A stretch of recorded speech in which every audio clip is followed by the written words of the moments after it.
Now we're going to read a short story. And what's important to me is that you select a short story that you like.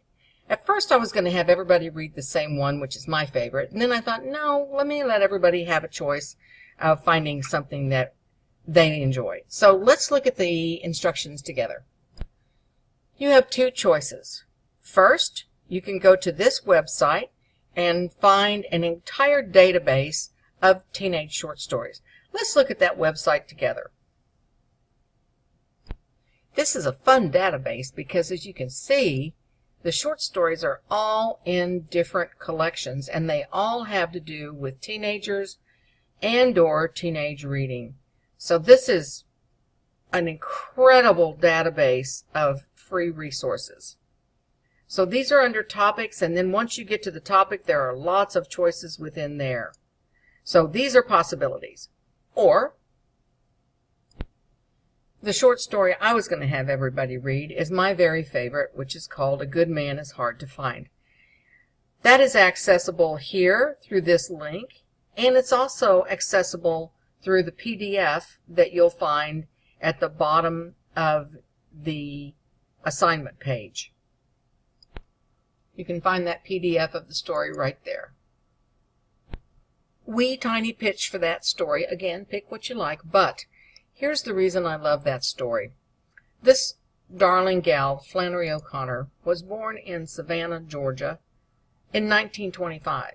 Keep in mind, women weren't allowed to do very much of anything in 1925. And this woman grew up to be an accomplished author under her own name. She didn't try to publish herself as a man. She boldly published herself as herself. And she is one of the greatest American Gothic short story writers of all time. So she has got my respect right up front. Plus, this story is something else. But you do what you want. Pick what you want to read that, and then open a Word document. Make sure you're going to include the word count at the end of this. Yes? We all know that. Okay.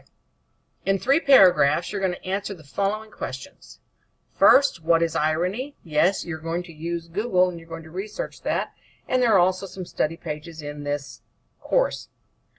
Then you're going to give an example of irony from your own life. Paragraph 2, how is this short story an example of irony? Use an example from the story. So you're going to write that how this story is an example, and then you will use one quote from the actual story to prove your point. Paragraph 3, if you were to incorporate irony into a story, what might happen? For example, if I were to write a story about a group of girls who were all headed toward their dreams of success as actresses, the girl with the highest chance of success changes course and becomes a neurosurgeon, so that when this curtain goes up, we see the least likely of the bunch in the leading role. So that's irony. Your word count is going to be about 800 to 1,000 words. Remember, we have our word count that's due for the semester, so you want to make sure you give yourself credit in word count for the words that you write for this. Save the document to your desktop as short story, and then save that as a PDF. Return here and submit the completed PDF document. Remember, the course is set up to only accept PDFs, so be sure that you do that. So once again, the name of the game here is to select a title that you are interested in, and then it will be enjoyable for you to read that. If I pick something I don't like, it's very hard for me to read it, so I understand that.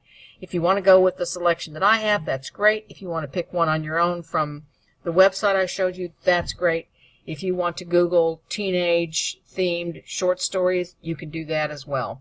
Just so long as the protagonist of the story is an adolescent or a young adult. Right? Okay, enjoy this assignment. I think you're going to have fun with this.